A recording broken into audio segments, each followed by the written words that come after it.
अस्सलामुअलैकुम स्टूडेंट्स, कैसे हैं आप। मुझे उम्मीद है आप खैरियत से होंगे। मेरा नाम मोहम्मद मुदस्सिर हुसैन है और आज हम इंशाअल्लाह मैट्रिक क्लास की बायोलॉजी का लेक्चर नंबर 2 डिस्कस करेंगे।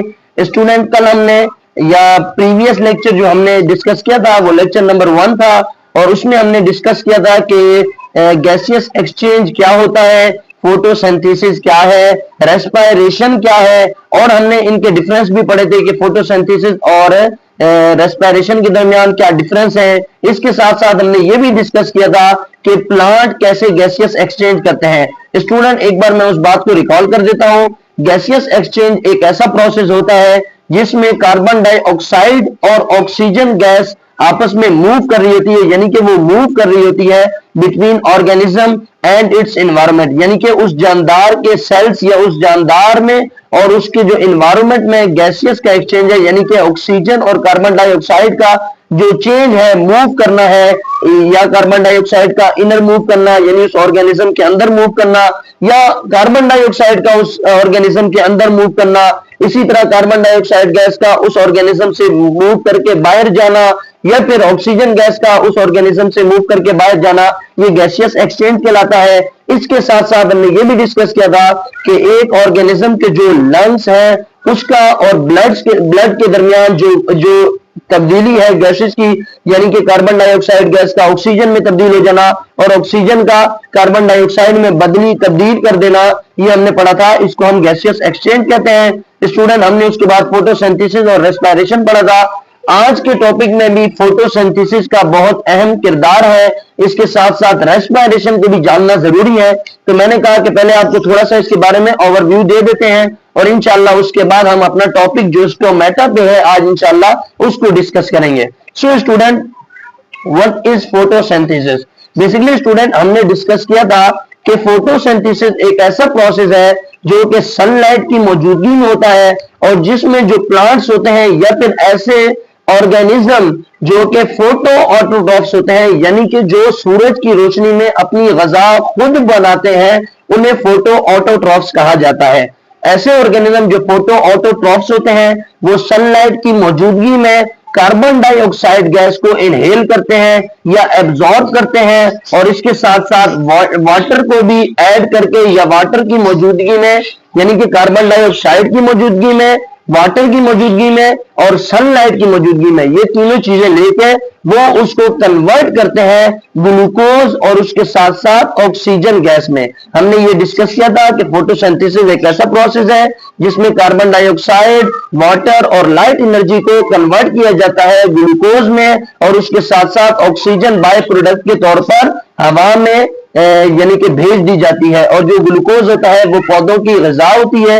यहाँ पे हमने कल पौधों के बारे में डिस्कस किया था, तो पौधों की ग़िज़ा ग्लूकोज है जिसको वो इस्तेमाल करते हैं और ग्लूकोज ही आगे जाके इसी ग्लूकोज जो बन चुकी होती है वो पौधे स्टोर करते हैं और उसके बाद रेस्पिरेशन का अमल होता है। रेस्पिरेशन का अमल हर वक्त जारी होता है। रेस्पिरेशन के अमल में क्या होता है कि वो जो ग्लूकोज है या फिर जो ग्लूकोज पौधे ने स्टोर किया हुआ है उस ग्लूकोज का प्लस माहौल से वो जो ऑक्सीजन उसने भेजी थी फोटोसिंथेसिस में उसने एक्सहेल कर दी थी, यानी कि बाहर भेज दी थी, उस ऑक्सीजन को या फिर जो माहौल में ऑक्सीजन है उसको लेता है पौधा और उसके बाद अपने ग्लूकोज को उस ऑक्सीजन की मौजूदगी में ब्रेक डाउन होकर वो जो ग्लूकोज है वो कार्बन डाइऑक्साइड, वाटर और एटीपी में कन्वर्ट हो जाता है। एटीपी हमने जाना था कि एनर्जी की एक फॉर्म है जिसको पौधे इस्तेमाल करते हैं अपनी एनर्जी के तौर पर, जबकि जो वाटर होता है वाटर जो होता है उसको पौधे एब्जॉर्ब कर लेते हैं और अगर ज्यादा तादाद हो जाए वाटर की तो पौधे इसको भी बाहर निकाल देते हैं या इसको भी बाहर अपनी बॉडी से भेज देते हैं। और जो कार्बन डाइऑक्साइड है वो भी बाय प्रोडक्ट है, उसको भी पौधे जो है वो अपने माहौल में भेज देते हैं। इस रेस्पिरेशन का अमल इस वजह से किया जाता है ताकि पौधे अपनी क्या बना सकें या ताकि कोई भी ऑर्गेनिज्म, रेस्पिरेशन सिर्फ पौधों में नहीं होती, जितने भी सेल हैं, जितने भी ऑर्गेनिज्म हैं, लिविंग ऑर्गेनिज्म, उनके जितने भी सेल्स हैं तमाम में रेस्पिरेशन का अमल हो रहा होता है और रेस्पिरेशन के अमल के जरिए ही पौधे या फिर जो जानदार हैं वो अपनी एनर्जी बनाते हैं। स्टूडेंट हमने ये डिस्कस किया था कि कार्बन डाइऑक्साइड गैस अपने माहौल में चली जाती है, हमने ये डिस्कस किया है। सो स्टूडेंट ये जो कार्बन डाइऑक्साइड गैस है और उसके साथ साथ जो अगर एक्स्ट्रा जो यानी कि बहुत ज्यादा पानी जो पौधे में आ जाता है तो उसको कैसे वो बाहर भेजता है, ये चीजें हमने डिस्कस तो की थी कि ये पौधे से मूव हो जाती है, लेकिन किस तरह होती है, कौन सा मेथड है, किस चीज के जरिए होती है, ये चीज आज हम इंशाल्लाह डिस्कस करेंगे। स्टूडेंट ये जो पौधा है आप देख सकते हैं, इस पौधे के ये जो पत्ते हैं, इन पत्तों के अंदर बहुत सारे स्टोमेटा मौजूद होते हैं। क्या मौजूद होते हैं? स्टोमेटा। अक्सर तौर पर ये पौधों के पत्तों के नीचे पाए जाते हैं। क्या? स्टोमेटा बहुत सारे, ज्यादातर पौधों के जो पत्ते हैं उनके निचले हिस्से में स्टोमेटा पाए जाते हैं। तो student what is stomata? Stomata क्या है? बेसिकली स्टूडेंट आप जानते हैं कि सिंगुलर फॉर्म है स्टोमा, जिसका मतलब क्या होता है? माउथ, यानी कि स्टोमेटा को ये एक माउथ की तरह का होगा, इसमें कोई ऐसा काम होगा जैसे माउथ करता है, यानी कि कोई चीज, जाहिर बात है माउथ के जरिए कोई चीज हम अंदर लेते हैं, तो ये भी इसी तरह स्टोमेटा बेसिकली पौधों के पत्तों के ऊपर पाए जाते हैं, जो क्या काम करते हैं, जो कि किसी चीज को अंदर ले रहे होंगे, इसके साथ साथ वो या फिर किसी चीज को बाहर भेज रहे होंगे। So what is stomata? Basically student मैंने आपको बताया कि स्टोमेटा कहां पर पाए जाते हैं? पौधों के पत्तों के नीचे वाले हिस्से पे। ये देख सकते हैं आप पौधों के पत्तों का नीचे वाला हिस्सा, इसको माइक्रोस्कोप में दिखाया गया है, जिसमें आपको ये जो ओपनिंग दिख रही है, छोटी छोटी स्मॉल ओपनिंग, माइक्रोस्कोपिक ओपनिंग दिख रही है, इनको बेसिकली हम स्टोमेटा कहते हैं। सो स्टूडेंट अब स्टडी कर लेते हैं कि what is stomata proper detail में। These are microscopic opening present in the epidermis of leaf. ये कह रहे हैं कि जो माइक्रोस्कोपिक ओपनिंग है, यानी कि जो पौधों के पत्तों के ऊपर जो epidermis, basically student epidermis, dermis और हाइपोडर्मिस, ये 3 लेयर्स होती है जो कि इंसानों में आमतौर पर, अगर मैं इंसानों की स्किन की बात करूं तो उनके ऊपर ये 3 लेयर्स पाई जाती हैं। जितनी भी स्किन है यानी ऑर्गेनिज्म की जो स्किन है वो 3 लेयर्स पर मुश्तमिल होती है। एक एपिडर्मिस, एपिडर्मिस सबसे ऊपर वाली लेयर होती है, जबकि एक डर्मिस होती है जो कि दरमियान वाली लेयर होती है, एक और हाइपोडर्मिस होती है जो कि सबसे छोटी, सबसे नीचे वाली लेयर होती है। स्टूडेंट जो पत्ते होते हैं, पत्तों में ये जो एपिडर्मिस है, बेसिकली स्टूडेंट एपिडर्मिस अपर भी कहा जाता है। एपिडर्मिस एक अपर लेयर होती है पौधों की, एक एपिडर्मिस लोअर लेयर होती है, और एक दरमियान में भी इनके एक और लेयर पाई जाती है। जो लोअर एपिडर्मिस हो या अपर एपिडर्मिस हो, ज्यादातर लोअर एपिडर्मिस में ये जो स्टोमेटा है ये पाए जाते हैं, यानी कि आप देख सकते हैं या नीचे वाला हिस्सा लिया हुआ है, इसके ऊपर स्टोमेटा पाए जा रहे हैं। थ्रू दिस ओपनिंग, इस ओपनिंग के साथ, यानी इन स्टोमेटा के साथ, इन स्टोमेटा के थ्रू या इन स्टोमेटा के जरिए plant exchange gases with their environment. Plant करते हैं, प्लांट्स जो होते हैं वो एक्सचेंज करते हैं गैसेस का अपने माहौल के साथ। आप जानते हैं कि फोटोसिंथेसिस में जो कार्बन डाइऑक्साइड होती है उसको पौधे लेते हैं, और जबकि ऑक्सीजन गैस को हवा में रिलीज कर देते हैं या अपने माहौल में रिलीज कर देते हैं। इसी तरह रेस्पिरेशन के प्रोसेस में कार्बन डाइऑक्साइड गैस को पौधे एब्जॉर्ब करते हैं, जबकि O2 जो ऑक्सीजन गैस है, बल्कि ऑक्सीजन गैस को जो पौधे होते हैं वो एब्जॉर्ब करते हैं, और जो कार्बन डाइऑक्साइड गैस होती है उसको क्या करते हैं, उसको रिलीज कर देते हैं अपने एनवायरनमेंट में। यही गैसियस एक्सचेंज है। तो ये यही कह रहे हैं कि जो पौधे अपने माहौल में जो गैसेस का एक्सचेंज कर रहे होते हैं वो किन के जरिए हो रहा होता है? वो बेसिकली स्टूडेंट स्टोमेटा के जरिए हो रहा होता है। और स्टोमेटा क्या है? स्मॉल ओपनिंग है या माइक्रोस्कोपिक ओपनिंग है, जो कि कहां पे पाई जाती है? पौधों के पत्तों के नीचे वाले हिस्से पे। Each stoma is a slit like opening formed by 2 special cell called guard cell. Student ये कह रहे हैं कि जो स्टोमेटा है, जितने भी स्टोमेटा है, एक स्टोमा, जब एक की बात होगी तो उसको स्टोमा कहा जाएगा। यानी कि जितने भी स्टोमा है वो किससे मिलकर बनते हैं? वो 2 गार्ड सेल से मिलकर बनते हैं। किससे मिलकर बनते हैं? 2 गार्ड सेल से। आप ये देख सकते हैं कि ये एक गार्ड सेल है, जबकि ये एक दूसरा गार्ड सेल है। स्टोमेटा कितने सेल से मिलकर बनते हैं? 2 गार्ड सेल से। अगर आपसे ये हमारी बुक में एमसीक्यूज भी मौजूद है, और इसके साथ साथ आपसे पूछा भी जा सकता है कि जो एक स्टोमा है या एक स्टोमेटा, जो स्टोमेटा है, ईच स्टोमा जो है या एक स्टोमा जो है वो कितने चीजों से, किस चीज से मिलकर बनता है, ये कितने स्पेशल सेल होते हैं जिनसे वो मिलकर बनता है? तो गार्ड सेल से मिलकर बनता है, और गार्ड सेल की तादाद भी 2 होती है। 2 गार्ड सेल आपस में मिलकर एक स्टोमेटा की या एक स्टोमा की फॉर्मेशन करते हैं। They are chlorophyll containing cells with thicker inner while thinner and elastic outer cell wall. Student ये कह रहे हैं कि ये सेल है, इनके पास क्लोरोफिल मौजूद होता है और क्लोरोफिल मौजूद भी इनके पास होता है, और उसके साथ साथ जो इनकी इनर जो होती है यानी कि जो अंदरूनी जो इनकी लेयर होती है वो थिक होती है, वो गाढ़ी होती है, जबकि जो इनकी आउटर कवरिंग होती है या आउटर लेयर होती है वो क्या होती है, थिन होती है। और ये इसकी वजह क्या है, कुदरत ने इसके पीछे क्या राज रखा है, ये स्टूडेंट मैं भी आपको इंशाल्लाह बताता हूं थोड़ा सा आगे जाके, वरना मैं आपको इंशाल्लाह अभी थोड़ा सा आगे जाके इंशाल्लाह आपको बताता हूं। The opening and closing of stomata depends upon turgidity of the guard cell। ये कह रहे हैं कि ये जो स्टोमेटा है, आपको मैंने भी बताया कि इन्हीं के जरिए गैसेस का एक्सचेंज होता है, तो ये कह रहे हैं कि ये जो स्टोमेटा है ये ओपन और क्लोज कब होते हैं, ये डिपेंड करता है टर्जिडिटी पे। अब आप बोलेंगे सर ये टर्जिडिटी क्या होता है। बेसिकली स्टूडेंट थोड़ा सा आगे जाके इसको भी हम इंशाल्लाह डिस्कस करते हैं, अभी मैं आपको थोड़ा सा बता देता हूं। बेसिकली स्टूडेंट टर्जिडिटी, जो पौधा एक ग्लूकोज की फॉर्मेशन कर रहा है या वो जो क्लोरोफिल के जरिए जो उसकी फोटोसिंथेसिस यानी फूड की फॉर्मेशन कर रहा है, जो न्यूट्रिएंट्स की फॉर्मेशन कर रहा है, ग्लूकोज बनता जा रहा है, जाहिर बात है वो हर सेल्स में मौजूद होगा। तो गार्ड सेल में जब वो क्लोरोफिल ज्यादा, जबकि वो ग्लूकोज ज्यादा तादाद में हो जाता है, तो यानी कि सोल्यूट की तादाद ज्यादा हो गई। सोल्यूट ऐसा सब्सटेंस होता है जो कि सॉल्वेंट में यानी कि पानी या ऐसी जो लिक्विड चीजें होती है इनमें डिसॉल्व हो जाता है, सॉल्वेंट में डिसॉल्व हो जाता है। सोल्यूट ऐसा सब्सटेंस होता है। तो ये जो ग्लूकोज है उसको हम सोल्यूट कह सकते हैं। तो जब सोल्यूट की तादाद क्लोरोफिल के स्टोमेटा में बढ़ जाती है और उसके साथ जब वो बढ़ जाएगी सोल्यूट की तादाद, तो आपने हो सकता है पढ़ा भी हो कि ऑस्मोसिस का एक प्रोसेस होता है जिसमें क्या होता है कि जिसमें जहां पर सोल्यूट ज्यादा होता है वहां पर पानी या सॉल्वेंट जो होता है वो ट्रेवल करता है। इसमें सॉल्वेंट क्या चीज है, पौधों के पत्तों में क्या चीज पाई जा रही है, पानी पाया जा रहा है।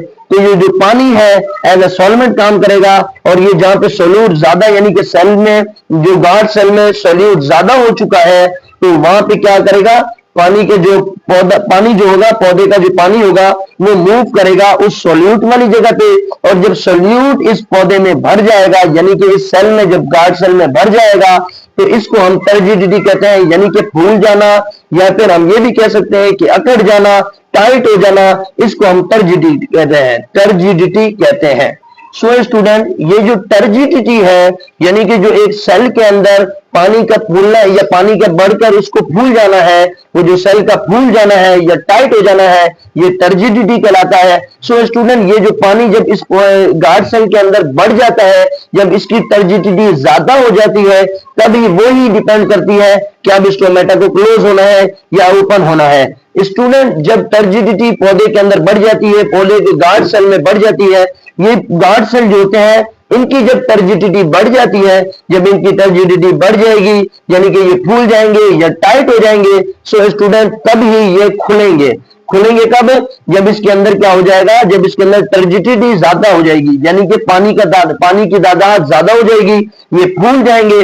जब ये फूलेंगे स्टूडेंट, हमने अभी डिस्कस किया कि जो इसकी इनर लेयर होती है, जो गार्ड सेल्स की इनर लेयर होती है, अंदरूनी लेयर होती है, वो थिक होती है। स्टूडेंट, मैंने आपको बताया था कि कुदरत ने इतना प्यारा निजाम रखा है कि ये जो थिक लेयर है, इसकी वजह से जो पौधा होता है उसके जो गार्ड सेल है, जब वो फूलते हैं तो उसके अंदर का जो पानी है वो अंदर नहीं जाता, बल्कि थिक लेयर होने की वजह से वो पानी जो होता है वो ऊपर वाली यानी इनर जो ऊपर वाली लेयर है, आउटर लेयर जो थिन है, उसके जरिए से क्या हो जाता है, मूव कर जाता है। और कहां पे मूव कर जाता है, यानी कि वो जो थिन लेयर होती है, जाहिर बात है वो खुल जाएगी। जब वो खुल जाएगी तो दो गार्ड सेल खुल जाएंगे। जब दो गार्ड सेल खुल जाएंगे तो क्या होगा, पानी की प्रेशर की वजह से, वो थिन लेयर होने की वजह से वो साइड पे हो जाती है और वो स्टोमेटा खुल जाते हैं। और स्टोमेटा जैसे ही खुलेंगे तो क्या होगा कि अगर जो यानी कि जो एक्स्ट्रा वाटर होगा पौधे के अंदर, वो उसको रिलीज कर देगा, और उसके साथ साथ जैसे ही स्टोमेटा खुलते हैं, कार्बन डाइऑक्साइड गैस जो होती है वो अंदर आना शुरू हो जाती है, और जबकि जो वाटर होता है, अब जो एक्स्ट्रा वाटर है वो बाहर जाना शुरू कर देता है। आप यहाँ पे डायग्राम में देख सकते हैं कि जैसे ही स्टोमेटा ओपन हुए, कार्बन डाइऑक्साइड गैस अंदर आना शुरू हो गई, और जो वाटर है वो क्या हो रहा है, वो रिमूव हो रहा है। और इसके साथ साथ ये भी होता है कि जो ऑक्सीजन गैस होती है, जैसे स्टोमेटा खुलते हैं तो कार्बन डाइऑक्साइड गैस अंदर आने लग जाती है, और जो ऑक्सीजन गैस है वो क्या करती है, वो मूव करने लग जाती है आउटसाइड द लिविंग ऑर्गेनिज्म या outside the plant. So student, हमने ये डिस्कस कर लिया है। अब इसके बाद स्टडी करते हैं कि ड्यूरिंग डे टाइम, यानी कि दिन में क्या होता है, दिन में as a result of ongoing process of photosynthesis, जो फोटोसिंथेसिस का प्रोसेस हो रहा होता है, the accumulation of photosynthetic solute causes increase in turgidity of the cell. Student, ये वही बात कह रहे हैं कि फोटोसिंथेटिक सॉल्यूट यानी जो बन रहा है सूरज की रोशनी में, ग्लूकोज की बात कर रहे हैं, वो जो शुगर बन रही है। बेसिकली स्टूडेंट, मैंने आपको पिछले लेक्चर में बताया था कि ग्लूकोज एक शुगर है जो कि पौधों की ग़िज़ा है। तो जब वो बन रहा है, वो जो सॉल्यूट फॉर्म हो रहा है, ज्यादा बन रहा है, उसकी वजह से गार्ड सेल की क्या हो जाती है, टर्जिडिटी बढ़ जाती है। मैंने अभी आपको सारा एक्सप्लेन किया है, ये वही चीज बता रहे हैं। सो स्टूडेंट, फिर आगे ये यही बता रहे हैं कि 10 जिसकी वजह से स्टोमेटा आर ओपन, जब टर्जिडिटी बढ़ गई सेल के अंदर, स्टोमेटा ओपन हो गए, and the process of taking in of carbon dioxide and giving out of oxygen becomes until it becomes dark. ये कह रहे हैं कि स्टोमेटा फिर खुल जाते हैं, टर्जिडिटी बढ़ने की वजह से गार्ड सेल की स्टोमेटा खुल गए, तो कार्बन डाइऑक्साइड गैस अंदर आने लग गई और ऑक्सीजन गैस बाहर जाने लग गई। और ये प्रोसेस वक्त तक होता रहता है जब तक कि शाम नहीं हो जाती, या तो फिर रोशनी खत्म नहीं हो जाती, इट बिकम्स डार्क, यानी कि सूरज की रोशनी खत्म नहीं हो जाती। स्टूडेंट, ये भी नहीं होता, ये भी हम कह नहीं सकते कि हर वक्त ही स्टोमेटा खुले रहते हैं लगातार। स्टोमेटा कभी बंद भी हो जाते हैं अगर इनकी कोई वजह बन जाए, या स्टोमेटा, हम ये बिल्कुल भी नहीं कह सकते कि स्टोमेटा हर वक्त खुले रहते हैं। स्टोमेटा अगर कोई वजह बन जाए, अब जैसे डिहाइड्रेशन हो रही हो, पौधे में पानी की कमी हो रही हो, तो स्टोमेटा जाहिर बात है खुले रहेंगे, तो पानी का यानी पानी बाहर जाता रहेगा, और जब पानी बाहर जाने लग जाएगा तो पौधा पहले ही डिहाइड्रेट है, यानी पहले ही उसमें पानी की कमी है, पौधा और डिहाइड्रेट हो जाएगा। सो स्टूडेंट, वो अपने स्टोमेटा को क्लोज कर लेते हैं, क्योंकि उनमें जब पानी की कमी हो जाती है तो टर्जिडिटी कम हो जाती है गार्ड सेल की, और जैसे ही टर्जिडिटी कम होती है तो स्टोमेटा क्या हो जाते हैं, क्लोज हो जाते हैं। स्टूडेंट, ये हमारी बुक में डायग्राम दी गई है, बताया गया है कि स्टोमेटा ओपन, यहाँ पे स्टोमेटा ओपन है, यहाँ आप देख सकते हैं कि ये दो गार्ड सेल है, ये दो गार्ड सेल जो है ये ओपन हो चुके हैं, और जब ये ओपन हुए हैं तो इसके बाद क्या हो रहा है कि यहाँ पे दिखा रहे हैं कि ये क्लोज हो गए हैं। स्टूडेंट, ये जो आप देख रहे हैं ये इन सेल्स का न्यूक्लियस है। आप जानते हैं कि हर सेल के पास न्यूक्लियस होता है, जो प्रॉपर एक सेल होता है उसके पास न्यूक्लियस होता है, यानी यूकैरियोटिक सेल होता है, यानी वो सेल जिसके पास प्रॉपर न्यूक्लियस, प्रॉपर ऑर्गेनेल्स मौजूद हो, उसे प्रोकैरियोटिक सेल, उसे यूकैरियोटिक सेल कहा जाता है। जबकि प्रोकैरियोटिक सेल वो सेल होता है जिसमें प्रॉपर न्यूक्लियस या प्रॉपर कह सकते हैं कि ऑर्गेनेल्स मौजूद नहीं होते। प्रॉपर वैसे न्यूक्लियस, ये भी कह सकते हैं कि प्रॉपर ऑर्गेनेल्स मौजूद नहीं होते। स्टूडेंट, एक आप जानते हैं, मैंने आपको बता दिया कि एक यूकैरियोटिक सेल में न्यूक्लियस प्रॉपर मौजूद होता है। सो स्टूडेंट, जब एक मल्टी सेलुलर यानी ऑर्गेनिज्म बन रहा है, ऐसा ऑर्गेनिज्म बन रहा है जिसमें बहुत सारे सेल हैं, सो स्टूडेंट जाहिर बात है वो सेल से यानी कि प्रॉपर यूकैरियोटिक सेल होंगे। तो ये जो यूकैरियोटिक सेल, गार्ड सेल जो है, ये जो गार्ड सेल है इनके पास प्रॉपर न्यूक्लियस मौजूद होता है, जिसको हम सेंटर ऑफ द सेल भी कह सकते हैं, और इसके साथ साथ ये control centre of the cell भी कह सकते हैं न्यूक्लियस को। और आप यहां देख सकते हैं कि इन गार्ड सेल के पास क्या चीज मौजूद है, क्लोरोप्लास्ट मौजूद है।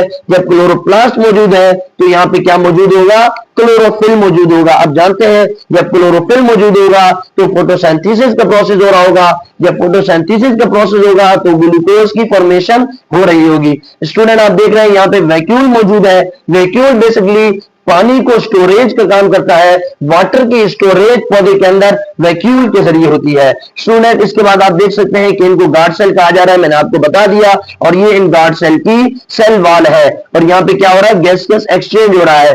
जब स्टोमेटा ओपन होंगे तो क्या होगा, अगर फोटोसिंथेसिस का प्रोसेस हो रहा होगा तो क्या होगा कि जब स्टोमेटा ओपन होंगे तो जो कार्बन डाइऑक्साइड गैस है वो इन आएगी, और जो ऑक्सीजन गैस है वो आउट जाएगी। ठीक है स्टूडेंट, इसके बाद हम आज का हमारा टॉपिक जो है, वैसे आज इंस्टॉलमेंट ही हमने आज कवर करना था, बस अब दीजिए आप मोहम्मद मुदस्सिर हुसैन को इजाजत। अगर मेरा लेक्चर आपको पसंद आता है तो स्टूडेंट लाजमी इसे शेयर कर दिया करें, ताकि आपके दोस्तों को भी फायदा हो, उन्हें भी इस बात की समझ आए, उन्हें भी इस टॉपिक की समझ आए, या उन्हें भी अपनी जो कोर्स है उसको, ताकि वो कंप्लीट कर सके और अपने बेहतरीन पेपर दे सके या अपनी टेस्ट की बेहतरीन तैयारी कर सके। स्टूडेंट अब दीजिए आप मेजबान अपने मेजबान मोहम्मद मुदस्सिर हुसैन को इजाजत। नेक्स्ट लेक्चर तक के लिए अल्लाह हाफिज।